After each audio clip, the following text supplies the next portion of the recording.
구약 성경 76면입니다. 창세기 48장 1절부터 7절까지 한 절씩 교독하겠습니다. 이 일 후에 어떤 사람이 요셉에게 말하기를 내 아버지가 병들었다 하므로 그가 곧 두 아들 므낫세와 에브라임과 함께 이르니 야곱에게 말하되 내 아들 요셉이 내게 왔다 하매 이스라엘이 힘을 내어 침상에 앉아 요셉에게 이르되 이전에 가나안 땅 루스에서 전능하신 하나님이 내게 나타나사 복을 주시며 내게 이르시되 내가 너로 생육하고 번성하게 하여 내게서 많은 백성이 나게 하고 내가 이 땅을 내 후손에게 주어 영원한 소유가 되게 하리라 하셨느니라. 내가 애굽으로 와서 내게 이르기 전에 애굽에서 내가 낳은 두 아들 에브라임과 므낫세는 내 것이라. 르우벤과 시므온처럼 내 것이 될 것이요 이들 후에 내 소생은 내 것이 될 것이며 그들의 유산은 그들의 형의 이름으로 함께 받으리라. 함께 읽습니다. 내게 대하여는 내가 이전에 밧단에서 올 때에 라헬이 나를 따르는 도중 가나안 땅에서 죽었는데 그곳은 에브라까지 길이 아직도 먼 곳이라. 내가 거기서 그를 에브랏 길에 장사하였느니라. 에브랏은 곧 베들레헴이라. 아멘. 이제 야곱이 나이가 많이 들어 임종을 앞두고 있습니다. 47장 29절에 야곱은 요셉을 불러 내가 죽거든 애굽에 장사하지 말고 할아버지 그리고 또 너의 아버지 내 아버지 이삭이 묻힌 아브라함과 이삭이 묻힌 가나안 땅의 막벨라 굴에 나를 꼭 장사 지내라고 맹세시켰습니다. 그때에 뭐 지금처럼 차가 없으니까 애굽에서 가나안 땅까지 가는 데는 최소 보름 20일 뭐 쉬지 않고 막 달려가도 그 정도 걸리는 아주 먼 길입니다. 왜 야곱은 요셉에게 이런 고생스러운 맹세를 시켰을까요? 요셉은 17살 때 가나안을 떠났습니다. 그리고 40년을 애굽에서 살았습니다. 야곱은 요셉에게 한 번이라도 약속의 땅을 밟아 보기를 원했기 때문입니다.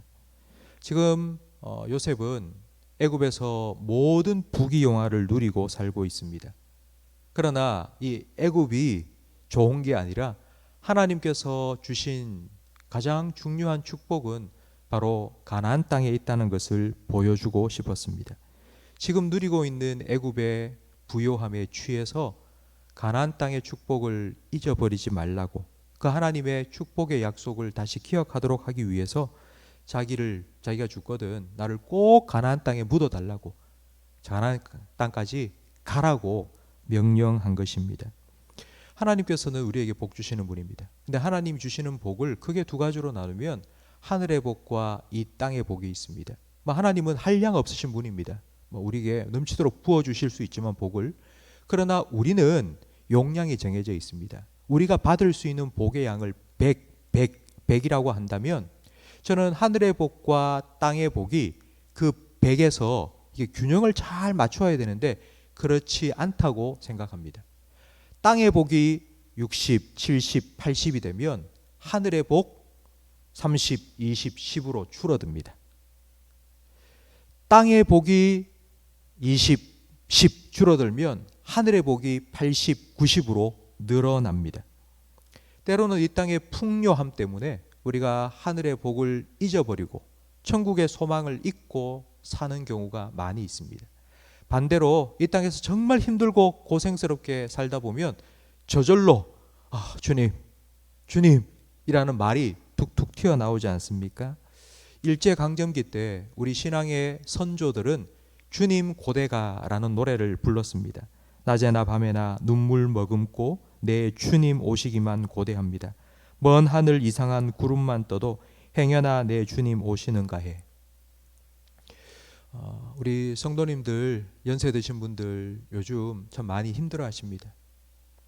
그런데 왜 나이가 들면서 힘이 없어지고 무릎도 아프고 허리도 아프고 그리고 이도 좋지 못해서 음식도 제대로 못 드시고 왜 그렇게 고생하실까 생각해 보면, 만약 우리가 주님 앞에 부름 받을 그 순간까지 이 땅의 복, 뭐 80, 90 계속 누리고 있다면 나 가기 싫습니다. 나 여기가 좋습니다. 이런 마음 들지 않겠습니까? 그래서 점점점 이 땅의 복은 줄어들고 천국의 소망이 우리 마음속에 더 많이 채워질 때에 주님께서는 기쁨으로 주님 맞을 수 있도록 우리를 데리고 가신다 생각이 됩니다. 최근 몇 주 동안 우리 교회에 장례가 계속 일어나고 있습니다. 저는 장례에 참여하면서 참 하나님께서 주시는 은혜가 참 많이 있다는 것을 매 순간마다 느낍니다. 저는 장례를 통해서 성도님들의 마지막 임종도 지킬 때가 많이 있고요. 그리고 그분들의 마지막 가는 모습, 자녀들이 어떻게 그분들을 통하여서 신앙을 배우고 있는지를 볼 수 있기 때문입니다. 우리의 죽음의 순간, 우리 자녀들에게 천국을 보여줄 수 있는 가장 좋은 시간이 아니겠습니까? 우리가 믿음으로 이 땅을 사는 것만큼이나 우리가 믿음으로 이 땅의 마지막 마무리를 하는 것, 그거 정말 중요한 것입니다.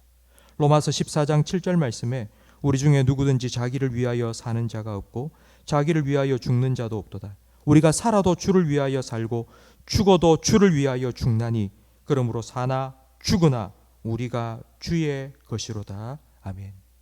여러분, 죽음의 순간에도 그 시간이 주님을 위한 시간이 되도록 우리는 기도해야 됩니다. 우리 죽음의 순간이 우리 자녀들에게는 천국의 소망을 가장 뚜렷하게 보여주는 시간이 될 수 있도록 우리는 준비해야 됩니다. 요셉은 병중에 이제 임종을 앞두고 있는 아버지를 찾아뵙기 위해서 두 아들 므낫세와 에브라임을 데리고 갔습니다. 그러자 5절 말씀에 보니 이렇게 말합니다. 야곱이 요셉의 두 아들, 자기 손자, 두 손자를 딱 데리고 하는 말이 이거 내 거야, 내 아들이야. 왜 야곱은 뭐 12형제나 아들이나 있지 않습니까? 그 중에 유독 요셉의 두 아들만 내 아들이라고 이렇게 편애를 하는 것일까요? 그 이유가 두 가지가 있습니다. 첫 번째는 유대인은 목의 혈통을 따릅니다. 아버지가 미국 사람이든지 중국 사람이든지 상관없습니다. 어머니만 유대인이면 유대인으로 인정해 줍니다. 모세를 생각해 보십시오. 40년 동안 애굽 왕궁에서 자랐습니다. 애굽 왕 바로의 딸 아들로 입양이 되었지 않습니까? 그럼에도 모세는 나중에 40살이 되어서 장성한 후에도 내가 히브리인이라는 것을 기억했습니다. 그 이유는 자기의 생모였던 요게벳이 유모로 들어가서 어린 시절 모세를 젖주고 키웠기 때문입니다. 그러니까 어릴 때에 엄마 품에서 교육을 받는 것이 유대인이 되는 데는 가장 중요한 것이기 때문에 엄마가 유대인이면 유대인으로 인정해 주었습니다. 그런데 요셉은 한번 생각해 보십시오. 요셉은 애굽에 와서 애굽 제사장의 딸과 결혼했습니다. 요셉의 두 아들 에브라임과 므낫세, 므낫세와 에브라임은 어머니가 애굽 사람입니다. 나중에 이 에브라임과 므낫세는 히브리 사람 맞나? 과연 이 아이가 정말 하나님 신앙, 여호와 신앙 가지고 자란 사람인가라고 의심받을 수 있습니다. 그래서 야곱은 이 요셉의 두 아들을 자기 친아들처럼, 손자지만 친아들로 입양해주고 내 아들이라고 인정해 준 것입니다. 또 하나의 이유가 있습니다. 야곱은 자기 모든 가족의 생명을 구원한 요셉을 장자로 축복해 주기를 원했습니다.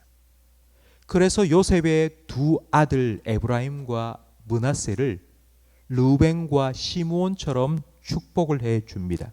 이 축복은 결국 요셉에게 2배의 축복을 주는 것과 같습니다. 그 당시 장자는 다른 형제들과 달리 2배의 복을 축복해 주었습니다. 그러니까 두 아들을, 두 손자를 입양해 주므로 야곱은 요셉을 장자로 인정하고 장자의 축복인 2배의 축복을 요셉에게 허락한 것과 같습니다. 그러면서 3절 말씀에 보면 이제 요셉에게 한 가지 이야기를 들려주는데 자기가 옛날 하나님을 만났던 그때의 간증입니다. 3절 말씀에 요셉에게 이르되 이전에 가나안 땅 루스에서 전능하신 하나님이 내게 나타나사 복을 주셨다고 얘기하고 있습니다. 지금 애굽의 최고의 학문을 배우고 그리고 애굽에서 최고의 지위를 누리고 있는 요셉과 두 아들들, 그 두 아들들에게 지금 이렇게 하나님 이야기를 들려주는 이유가 무엇이겠습니까? 그것이 아무리 귀하고 복된 일이라 할지라도 그거 다 지나가 버립니다. 진정한 복은 바로 내가 만난 하나님을 너도 만나는 것이라고 지금 이야기해 주고 있는 것입니다.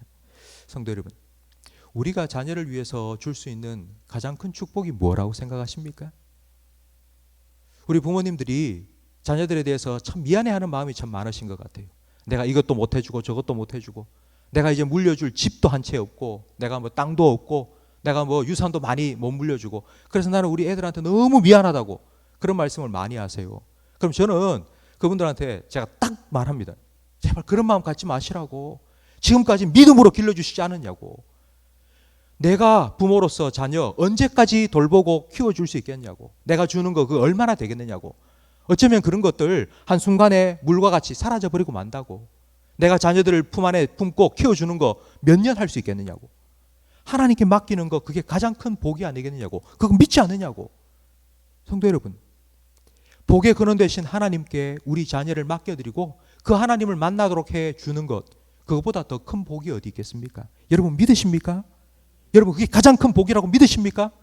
여러분 그러면 우리가 세상에 어떤 다른 사람과 비교해가지고 우리 애가 어떻고 저떻고 여러분 그런 생각하지 마시고요. 내가 믿는 하나님 우리 자녀에게 보여주시고요. 들려주시고요. 그 하나님께 우리 자녀 맡기세요. 그게 자녀에게 줄 수 있는 가장 큰 축복입니다. 복의 근원 되신 하나님을 만나게 하는 것, 그게 가장 큰 복입니다. 성도 여러분, 여러분이 정말 살아가시면서 나와 함께 하신 하나님, 이런 하나님이라고 우리 자녀들에게 얘기를 해줄 수 있으면 저는 정말 좋겠습니다. 내가 만난 하나님 이런 하나님이라고, 내가 루스에서 하나님 만났고 하나님이 내게 이런 축복을 주셨다고, 그 하나님을 나는 너도 만나기를 원한다고 지금 야곱이 요셉을 불러놓고 손자를 불러놓고 그 앞에서 자기 신앙 간증을 하는 것처럼 이렇게 금보다 귀한 믿음, 마지막 순간엔 영원한 천국을 보여주면서 신앙의 아름다운 유산을 우리 자녀들에게 물려주시는 우리 모든 아버지와 어머니들이 되시기를 예수 그리스도 이름으로 축복합니다. 기도하겠습니다. 하나님 아버지, 복의 근원 되신 하나님 아버지, 우리에게 이 땅의 복과 하늘의 복을 허락하여 주신 것 감사합니다. 이 땅의 복에 우리의 마음이 너무 빼앗겨서 하늘의 소망을 잃어버리지 않게 해 주옵소서. 특별히 우리 자녀들에게 이 하늘의 복을 허락하여 주옵소서. 우리 자녀들이 보고 한 걸음 한 걸음 똑같이 밟고 따라올 수 있도록 믿음의 족적을 남겨주는 우리의 삶이 되기를 간절히 바라오니 하나님, 우리의 믿음을 끝까지 붙들어 주시고 달려갈 길 마치기까지 우리의 걸음을 주님께서 친히 인도하여 주옵소서. 내 어머니의 하나님이 나의 하나님이라고 고백하였던 그 루스의 고백이 우리 자녀들의 고백이 될 수 있도록 하나님, 신앙의 계승이 우리의 삶을 통하여 하나님, 그리고 우리의 마지막 인생의 마무리를 통하여 자녀들에게 이루어지게 해 주옵소서. 특별히 믿지 않는 불신 부모님과 자녀들 그리고 형제들을 위하여 기도하고 있는 우리 성도들의 기도에 하나님 응답하여 주옵소서. 주 예수를 믿으라, 그리하면 너와 내 집이 구원을 받으리라 약속하신 말씀대로 하나님 우리의 기도에 응답하시고 우리를 통하여 생명과 축복과 그리고 복음이 흘러들어가서 온 가정이 믿음 안에 하나가 될 수 있도록 하나님 이와 같은 영적인 복을 허락하여 주옵소서. 예수님 이름으로 기도합니다. 아멘.